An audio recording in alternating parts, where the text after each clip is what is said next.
우리 동양 사람들은 슬픔과 고통을 나타내는 여러 비유가 있습니다. 그 중에 슬픔의 극함을 드러내는 이 비유로 단장의 슬픔이라는 표현이 있습니다.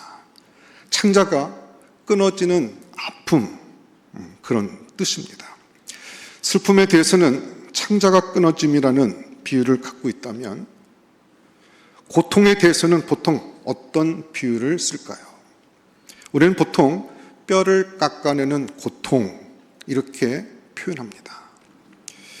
이 뼈를 깎아내거나 뼈가 부러질 때의 고통은 인간이 겪게 되는 고통 중에 아마 가장 극심하고 견딜 수 없는 고통이라고 여겨집니다.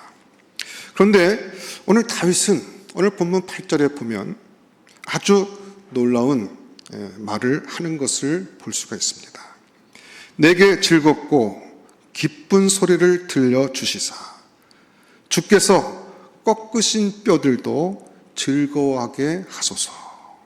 다윗은 뼈가 꺾여졌을 때 슬프고 고통스럽고 아프고 괴로운 것이 아니라 오늘 본문에 보면 꺾으신 뼈로 인하여 즐거워하게 하소서. 뼈가 꺾여졌을 때 오히려 즐거워한다고 말하고 있습니다. 꺾으신 뼈. 왜 다윗은 뼈가 꺾여졌을 때 오히려 즐거워할 수가 있었을까요? 우리는 여기서 꺾여진 뼈란 무엇인가를 여러 가지로 생각해 볼 수 있습니다. 다윗에게 있어서의 그 꺾어진 뼈는 다윗의 왕으로서의 명예가 다 땅에 떨어지는 수치심, 무너짐이었습니다.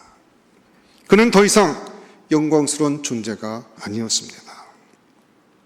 하나님 앞에 범죄 행위가 낱낱이 드러났고 율법의 규율에 따라서 간음죄인으로 돌에 맞아 죽어야 하는 존재가 되었습니다. 그는 자신의 죄 앞에서 자기 자신이 무너졌을 뿐만 아니라 하나님의 무서운 징계를 받았습니다. 징계는 자기 자신에게만 임한 것이 아니라 자기가 가장 사랑하는 사람들에게 미치게 되었습니다. 자기와 바세바 사이에서 난 어린아이가 정말 죽는 그 죽음의 장면을 눈앞에서 목도하게 되었고, 그리고 그의 남은 생애 중에 하나님의 칼이 그의 집안을 떠나지 않아 자녀들이 자녀를 죽이는, 더 나이를 먹어가면서 계속해서 자기 품 안에서 자녀의 시체와 피를 들여다보며 통곡해야 하는 그런 삶을 살게 된다는 하나님의 징계를 받았습니다. 그의 생은 여기서 완전히 꺾여진 것입니다. 주님께서 그의 뼈를 꺾어버리셨습니다. 무서운 아픔이고 고통이라고 할 수가 있습니다. 우리는 주님이 꺾으신 뼈로 즐거워할 수 있겠습니까? 자존심도 상하고 자신감도 무너지고 자부심도 무너지고 고통스럽고 면목 없고 부끄럽고 수치스러운 그런 괴로움의 상징들이야말로 뼈의 꺾어짐이라고 할 수 있습니다. 오늘날 우리는 뼈의 꺾어짐을 당한 듯한 그런 아픔을 당한 사람들이 참 많이 있습니다. 2025년 지난 반년을 돌이켜보면 우리 한국에 많은 뼈가 꺾어지는 해가 되었다고 생각됩니다. 정치적으로 큰 혼란을 겪었습니다. 그런 정치적 혼란 속에서 경제는 심하게 흔들렸고 IMF 때 이상으로 큰 어려움을 겪었습니다. 특히 요즘 경제적으로 꺾여진 사람들이 굉장히 많이 있습니다. 회사에서 관두게 된 사람들이 있습니다. 젊은이들이 실직의 시간이 너무 깊고 회사에서 면접을 볼 때마다 낙방하고 떨어지면서 뼈가 꺾여져 나가고 있습니다. 고통스럽습니다. 장사를 했다가 장사도 뜻대로 되지 않고 평생 직장생활하며 정말 오랫동안 월급 받아서 모아졌던 그런 돈들이, 그리고 집을 담보해서 대출 받아 시작했던 사업들이 또다시 손해를 보고 문을 닫게 되어진 사람들도 있습니다. 우리 교우들 가운데도 보면 정말 원치 않는 사고를 당해서 병원 신세를 지기도 하고 갑작스러운 질병, 암이 발생하기도 하고 가족들의 갑작스러운 소천의 소식을 듣게 되는 가족들도 있었습니다. 우리는 꺾어진 뼈를 가지고 있습니다. 우리의 삶의 뼈들이 꺾어질 때 너무나도 고통스럽고 아픕니다. 견딜 수가 없습니다. 많은 사람들이 뼈가 꺾여졌을 때 비명을 지르고 고통스러워하고 그리고 슬픔과 아픔의 눈물을 흘리는 것이 우리 인생의 본연의 모습입니다. 이처럼 뼈가 꺾여질 때 우리 경험 속에서는 울 수밖에 없는데 괴로워서 신음할 수밖에 없는데 오늘 다윗은 참 놀랍게도 오늘 시편 속에서 노래하기를 꺾으신 뼈로 즐거워하게 하소서라고 고백하고 있는 것입니다. 왜 그는 뼈가 꺾여졌을 때 즐거워했을까요? 오늘 본문에 보면 이 뼈를 꺾으신 분이 누구이신가를 알았기 때문에 그렇습니다. 주께서 꺾으신 뼈들도 즐거워하게 하소서. 내 뼈는 내가 꺾은 것이 아니라 어떤 다른 사람이 우연히 사고로 꺾여진 것이 아니라 주님께서 나를 꺾으셨다는 사실을 깨닫기 때문에 그런 것입니다. 주님은 왜 우리들의 이 뼈를 꺾으실까요? 우리들의 죄를 뽑아내기 위해서라는 것을 우리는 알 수가 있습니다. 뼈를 주께서 친히 꺾으시는 그 원인을 다윗은 알았습니다. 그래서 1절부터 이 4절까지 보게 되면 얼마나 절절히 그 뼈가 꺾여진 원인을 죄에서 찾으며 이 죄로부터 그가 새로워지기를 그렇게 부르짖는지 모릅니다. 하나님은 나단 선지자를 통해서 다윗의 죄악을 분명히 드러내셨습니다. 오늘날 나단 선지자는 우리에게 없지만 나단 선지자보다 더 강력하게 우리의 죄를 직시하게 하시는 성령님이 계시고 그리고 하나님의 말씀이 있습니다. 성령과 말씀으로 저와 여러분의 죄악을 하나님이 지적하시고 그 죄로 말미암아 어떤 부분이 우리의 삶 가운데 무너져 나갔고 어떤 부분이 꺾여질 수밖에 없는가를 하나님은 알게 하시는 분이십니다. 그래서 다윗은 하나님 앞에서 자기의 뼈가 꺾어진 원인이었던 이 죄에 대해서 그 근본적인 원인 제공했던 죄에 대해서 하나님의 자비와 인자를 쫓아 긍휼히 여겨달라고 부르짖으며 하나님께 간절하게 3번에 걸쳐서 자신의 죄악의 문제를 해결해 달라고 요청하고 있는 것입니다. 첫째는 내 죄악을 지어주소서라고 말했습니다. 둘째는 내 죄악을 맑게 씻겨달라고 얘기했습니다. 그는 죄를 오히려 깨끗이 제하여 달라고 부르짖었습니다. 주님 앞에 반복하면서 내 죄악, 내 뼈가 꺾여진 그 원인을 주님께서 철저하게 제거해 달라고 그렇게 주 앞에 부르짖고 있는 것입니다. 그는 자기의 죄를 자기가 안다고 얘기했습니다. 그리고 그 죄는 항상 내 앞에 있으며 주님의 목전에서 범한 죄이기 때문에 하나님의 눈앞에서 범죄하였고 하나님 앞에서 온전한 삶을 살지 못했다는 것을 철저하게 고백하고 있는 것입니다. 1절에서 4절에서 그는 철저하게 자신의 죄를 인식하고 고백할 뿐 아니라 이 죄의 뿌리와 깊이를 5절과 6절에서는 들여다보고 있습니다. 내가 죄악 중에 출생하였으며 어머니가 죄 중에서 나를 잉태하였나이다. 다윗은 자신에게 일어난 이 범죄는 순식간에 그냥 실수로 일어난 것이 아니라 실은 자기의 인간성의 뿌리 속에서 태어날 때부터 있는 그 인간의 부패성에 기인하고 거기서부터 자라온 것이라는 것을 알게 되었습니다. 그는 자신의 죄를 피상적으로 인식하지 않았습니다. 죄의 뿌리까지 들여다보면서 이것은 결국은 인간의 연약함과 인간의 부패성과 인간의 죄의 뿌리 가운데 있다는 것을 그는 깊이 들여다보았던 것입니다.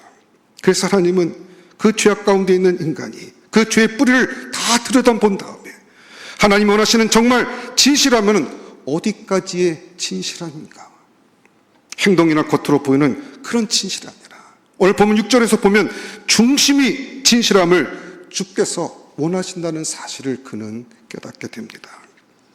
주님은 인간의 중심에서부터 그 인간의 뿌리에서부터 생각과 사고와 삶의 모든 마음의 깊은 부분에서부터 하나님 앞에 진실됨을 원하시는데 자기 속에는 그 진실함에 이를 수 있는 길이 없다는 것을 다윗은 뼈저리게 느끼고 있었던 것입니다. 그래서 그는 자기의 노력과 자기의 지혜나 자기의 어떤 것으로 진실하게 되기를 원하는 것이 아니라 여기 6절에 보면 중심이 진실함을 주께서 원하시오니 내게 지혜를 온전히 가르치시리다. 하나님께서 알려주시는 지혜, 하나님의 계시의 말씀, 그 말씀으로만 자신은 중심 안에서의 진실을 회복할 수 있다고 다윗은 그렇게 고백하고 있는 것입니다. 여기서 다윗의 죄를 극복하고 그가 어렸을 때부터 부모 중에 잉태할 때부터 태어날 때부터 있는 인간의 깊은 이 부패성을 어떻게 극복할 수 있는가? 어떻게 중심으로부터 진실을 회복할 수 있겠는가? 그것은 인간에게 있는 것이 아니라 하나님께로부터 오는 지혜, 하나님의 계시에 의한 것임을 다윗은 고백하고 있는 것입니다. 그러면서 그가 깨달은 하나님의 계시, 하나님의 지혜는 무엇이었습니까? 그것은 7절에 보면 우슬초로 요약이 되어져 있습니다. 인간의 죄를 씻기 위한 하나님의 지혜, 인간의 죄를 정결케 하는 하나님의 말씀, 인간의 죄를 속죄하는 하나님의 지혜 중에 지혜는 무엇입니까? 그것은 구약시대에 우슬초로 나타났습니다. 그래서 7절에 보면 다윗은 우슬초로 나를 정결케 해달라고 고백하고 있는 것입니다. 이 우슬초로 정결하게 하는 것은 구약의 제사법입니다. 결례법이죠. 정결케 하는 예법입니다. 죄인이 죄를 범하고 부정하게 되었으면 그 죄인은 제사장 앞에 죄를 고백합니다. 그러면 제사장은 하나님의 말씀에 따라 우슬초로 짐승의 피를 이렇게 묻혀가지고 그 사람 앞에 3번 뿌리면서 정하다, 정하다, 정하다. 이게 속죄의식이죠. 이 우슬초를 통해서 뿌려지는 피를 쭉쭉 받으면서 죄인들은 믿음으로 하나님께서 내 죄를 이 짐승의 피로 깨끗이 씻겨주시는구나 하는 것을 알게 되는 것입니다. 그래서 이 속에 붙어있는 이 깊은 죄악의 그 잉태하면서부터 생긴 이 죄악의 깊은 상태는 오직 하나님의 우슬초를 통해서 나타난 하나님의 지혜, 정결케 하시는 하나님의 은총, 이 핏부림의 역사를 통해서만 이루어진다는 사실을 다윗은 깨닫게 된 것입니다. 그래서 그가 가지고 있는 믿음을 표현합니다. 우슬초로 나를 정하게 하옵소서. 내가 정하리이다. 나를 씻기소서. 내가 눈보다 희어진다고 고백하고 있는 것입니다. 정결케 되어지고 눈보다 희어질 것에 대한 믿음을 다윗은 고백하고 있는 것입니다. 우슬초 앞에서의 고백이고 하나님의 목전 앞에서의 그의 고백이었습니다. 여러분, 이 우슬초의 핏부림은 우리에게 무엇을 의미하는 것일까요? 예수 그리스도의 십자가를 의미하는 것입니다. 구약의 우슬초로 우리의 죄를 짐승의 피를 뿌려서 정결케 하셨던 하나님께서 이제는 신약시대에는 십자가라는 우슬초를 우리에게 뿌리셔서 그에 매달리시고 피 흘리신 예수의 피가 우리에게 뿌려짐으로 우리가 정결케 되어지고 우리는 죄악에서 정말 눈보다 희어지게 되는 깨끗함을 입게 되는 것입니다. 다윗은 이처럼 이 우슬초의 복음을 깨달았던 것입니다. 그래서 8절에 보면 내게 즐겁고 기쁜 소리를 들려주시사, 다윗이 들은 즐겁고 기쁜 소리는 무엇이었습니까? 즐겁고 기쁜 소리, 이것은 굿뉴스, 좋은 소식, 복음입니다. 즐겁고 기쁜 소식. 구약의 복음을 다윗은 들었습니다. 이 구약의 복음은 주님이 그 우슬초로 우리 신약시대 그리스도인들에게는 십자가의 보혈로, 그리스도의 피를 심으로, 그 피 뿌리심으로 우리를 정결케 하신다는 그 구원의 소리, 죄사함의 소리, 정결케 하는 하나님의 복음의 소리를 그는 들었던 것입니다. 주님의 지혜를 깨닫고 우슬초를 통해서 드러나는 복음의 계시를 그는 받게 된 것입니다. 즐겁고 기쁜 소리를 들었습니다. 구원의 소리, 죄를 사하신다는 소리, 죄를 자백하고 주님 앞에 정결케 되기를 소망하고 그 우슬초 앞에 나가 머리를 숙이고 있는 자기에게 주님의 이 핏부림의 복음의 역사가 일어난다는 사실을 듣게 되었을 때 그는 주님 앞에서 이제는 오히려 그 꺾으신 뼈로 인하여 기뻐한다고 고백하고 있는 것입니다. 여기 꺾으신 뼈로 즐거워하게 된 직접적인 원인이 무엇이었습니까?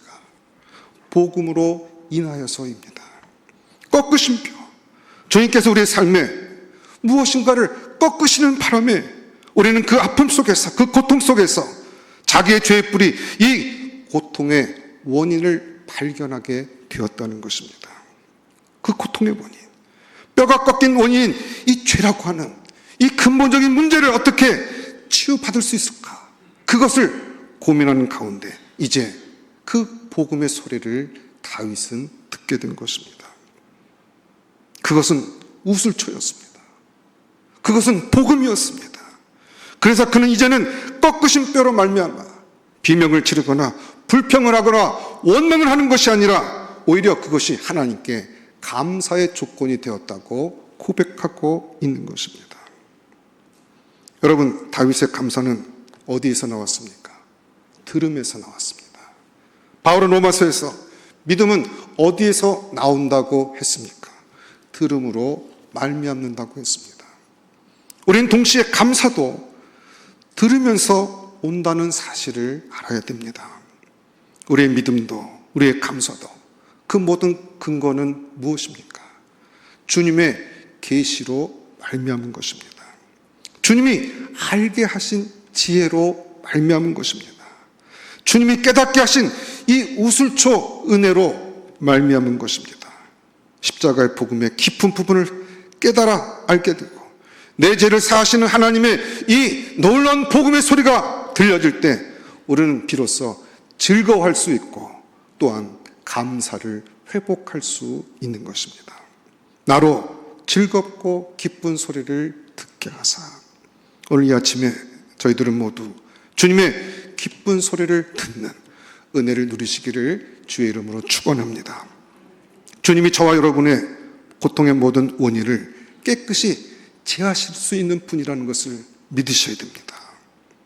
오늘 이 말씀을 들으면서 그 깨끗게 씻어주시는 그 하나님의 음성에 믿음으로 반응할 수 있어야 한다는 것입니다. 들음에 대해서 믿음으로 반응할 때 우리는 비로소 감사를 얻을 수 있습니다.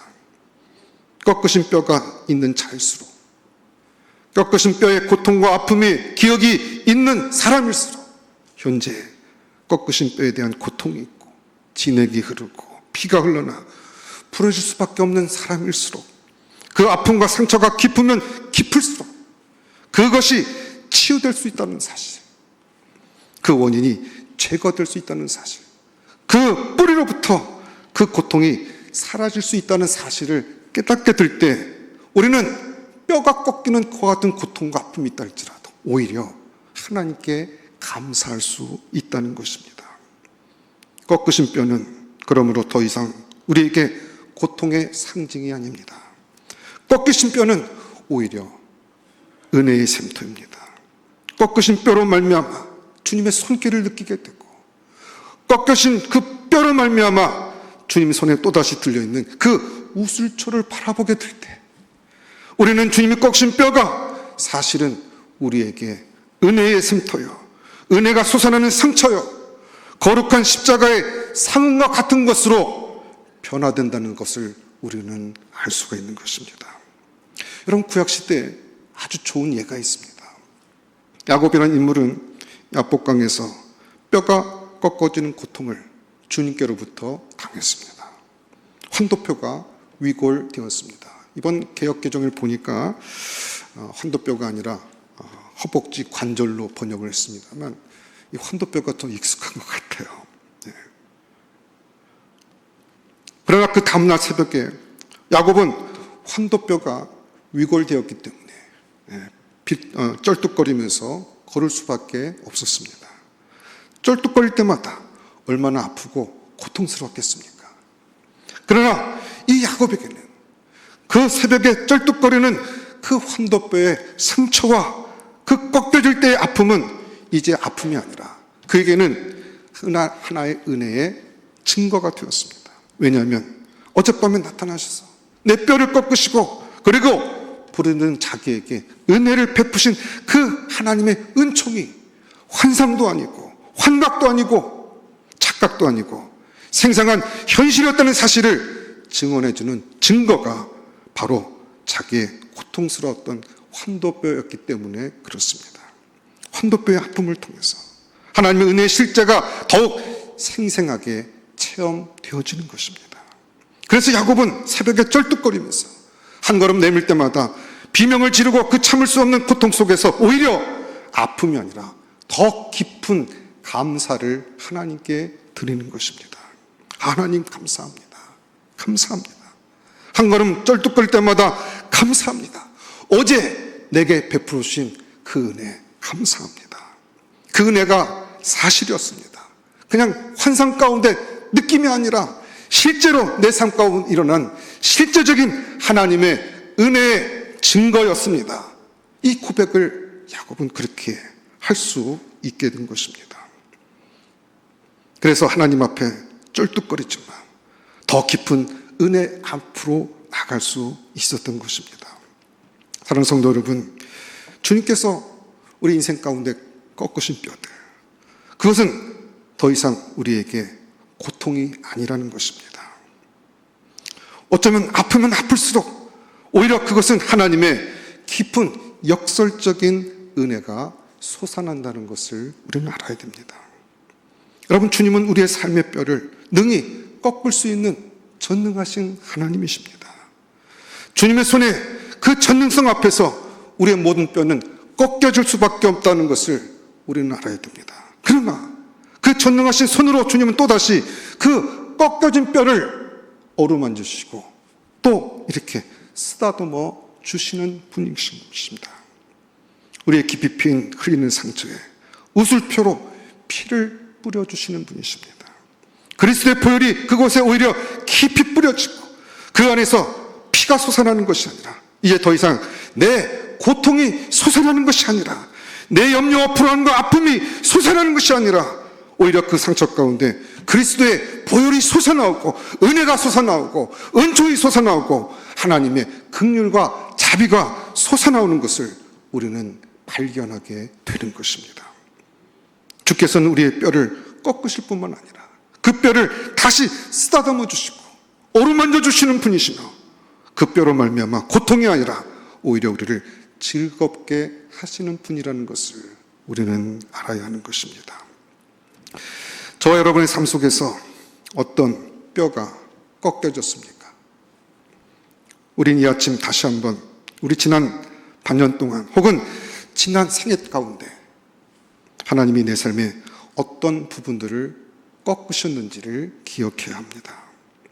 여러분들에게 정말 견딜 수 없는 아픔으로 꺾여졌던 부분들이 있을 것입니다. 당신은 그것이 아픔이었지만 지금 돌이켜보니까 그 아픔 때문에 얼마나 우리가 주님 앞에 가까이 나가게 되었습니까? 파산했을 때 우리는 얼마나 은혜 깊은 곳에 들어갈 수 있었습니까? 우리의 자녀들이 병들었을 때 우리는 얼마나 십자가 앞에 가까이 나갈 수 있었습니까? 우리의 건강이 정말 위기에 부닥쳤을 때 우리는 얼마나 하나님 앞에 절실한 마음을 갖고 그 앞에 나아갈 수 있었습니까? 지금 우리가 돌이켜보면 그 꺾으셨던 뼈, 그 상처는 하나님께 가까이 나가게 하는, 그리고 하나님의 깊은 은혜의 굴착으로 돌아서게 하는 그런 하나님의 놀라운 도구였던 것을 우리는 기억합니다. 헨리 나우에는 그리스도를 이렇게 불렀습니다. 상처받은 치유자다. 주님은 우리들의 죄 때문에 대신 십자가에 매달려서 상처를 받으신 분이십니다. 두 손의 못자국, 그것은 상처의 자리입니다. 그분의 옆구리에 찔린 창자국, 쏟아진 물과 피, 다 그분은 상처받은 분입니다. 그러나 그분의 상처는 우리에게 무엇이었습니까? 치유의 셈입니다. 주님의 손의 목자국에 흘러내린 방울방울 보혈이 우리를 얼마나 치유하셨습니까? 주님의 옆구리에 쏟아진 물과 피가 우리를 얼마나 소성케 했습니까? 주님은 자신이 상처를 받았지만 그 상처가 오히려 모든 것을 치유하는 상처받은 치유자이셨습니다. 그러면 그리스도께 붙어있는 우리 그리스도인들은 어떤 사람들일까요? 우리들도 마찬가지입니다. 상처받은 치유자입니다. 우리는 이 세상에 찔림을 당하고 죄로 말미암아 고통을 당하고 우리 안에 뼈가 꺾여지고 피부가 갈라지고 혈관이 터뜨려져서 피가 쏟아지는 아픔을 당하여도 이 아픔을 가지고 주님 안에 있으면 이 아픔은 더 이상 아픔이 아니라 오히려 은혜의 셈이 된다는 것을 우리는 알아야 합니다. 이 상처로 인해서 우리가 주님의 보혈을 누리게 됩니다. 상처 속에서 하나님의 은혜가 쏟아져 나옵니다. 상처로 인해서 우리 자신이 치유받을 뿐만 아니라 이 상처를 통해서 또 흘러나오는 은혜 때문에 우리 주변의 많은 사람들이 우리를 통해서 치유를 받게 되는 것입니다. 저분이 저런 고난을 통해서 하나님의 은혜와 치유를 받았다면 내가 지금 당하는 이 아픔과 고통도 저분처럼 믿음으로 섰기만 하면, 복음 안에 있기만 하면, 그리스도의 의술주의 은총을 누리기만 하면, 그리스도의 십자가에 피뿌림을 받기만 하면 내 속에서도 고통의 피가 솟아나는 것이 아니라 오히려 은혜의 거룩한 보혈이 솟아나게 된다는 것을 깨달아들고 그 영혼 속에서 상처 입은 것으로 인해서 오히려 감사하고 기뻐하는 마음이 생기게 되는 것입니다. 그렇기 때문에 우리 그리스도인이 갖고 있는 이 감사는 역설적인 감사입니다. 좋은 것이 많았기 때문에, 내가 유익한 것이 많았기 때문에 하는 감사가 아니라 뼈끝은 뼈로 인하여 하나님께 감사하는 것입니다. 그래서 성도는 고난 중에서도 더 깊이 감사할 수 있는 것입니다. 상처가 오히려 은혜라는 것을 알아지게 되고 주님이 우리의 뼈를 꺾을 때마다 그것이 우리에게 아픔이 아니라 주님의 사랑의 손길이라는 것을 알게 되는 것입니다. 주께서 우리의 뼈를 꺾으실 때 우리는 더 이상 고통스러워하지 않습니다. 이 비밀을 아는 자들은 주님의 전능한 손이 우리의 뼈에 와서 얹힐 때마다 주여 꺾으시옵소서, 나로 즐거워하게 하시옵소서. 이 꺾으심을 통해서 내가 오히려 정말 주님의 복되고 기쁜 소리, 즐겁고 기쁜 소리를 들을 수 있도록 하나님 내게 은혜를 베풀어 주시옵소서. 그리고 오히려 하나님께 찬송을 드리는 것입니다. 이 역설적인 감사가 하나님의 은혜 가운데서 우리를 꺾으신 뼈에서 흘러나오게 되는 것입니다. 여러분의 생애 중에 겪으셨던 그 꺾여졌던 아픔이 오늘 아침에 주님 안에서 은혜의 생명으로 순식간에 변하는 놀라운 체험을 하시기를 주님의 이름으로 축원합니다. 여러분 그 상처를 가지고요, 주님 앞에 가지 않고 자기가 자기 상처 치유하려고 그 상처를 이렇게 핥고 있거나 다른 사람하고 다 얘기해서 그 상처를 나누려고 하면 이게 치료가 잘 안 됩니다. 그러나 이 상처를 가지고 우리는 주님 안에 머물러 있으면 놀라운 역설적인 은혜를 체험하게 된다는 것입니다. 상처의 자리가 변해서 은총의 자리가 되는 것입니다. 꺾여졌던 환도뼈가 기쁨과 구원과 거룩하심의 흔적이 되어집니다.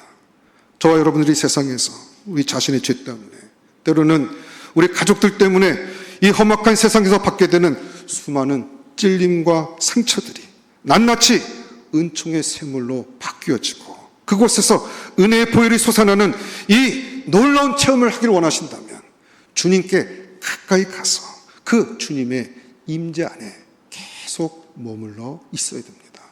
사람한테 얘기하고 사람한테 하소연한다고 해서 그것이, 그 상처와 아픔들이 치유되는 것이 아니에요. 오히려 문제가 더 복잡해지고, 또 상처와 여러 가지 것들 때문에 그 상처들이 해결되는 것이 아니라 오히려 문제 가운데 가게 될 때가 많다는 것입니다. 우리가 하나님의 그와 같은 임재 가운데 나가서 시간을 많이 가지면 가질수록 우리 몸 안에 있는 수많은 상처 자국들이 모두 은총의 자리로 바뀌게 되는 것을 목도하게 될 것입니다. 그래서 우리는 기도에 힘써야 돼요. 하나님의 성령이 역사하시고 하나님의 말씀이 우리 심령 가운데 뿌리를 내리고 결과와 같은 결론과 열매를 맺기 위해서, 성령께서 역사하실 수 있는 환경을 조성하기 위해서 우리는 말씀과 기도 가운데 우리 자신을 내려놓고, 때로는 뼈를 깎는 그 같은 아픔과 고통 속에서도 이것이 하나님의 은혜의 샘물로 바뀌어지고, 내가 주 앞에 은혜 받고 내가 하나님께 더 가까이 나가는 모습을 통해서 하나님께 영광을 돌릴 뿐만 아니라 나를 바라보고 있는 내 주변에 있는 모든 사람에게도 거룩한 도전과 영향력을 줄 수 있는 그와 같은 복된 인생, 비록 우리 인생 가운데 그와 같은 어려움을 가운데 있다 할지라도 우리는 얼마든지 이와 같은 감사와 감격의 삶을 살 수 있는 것입니다.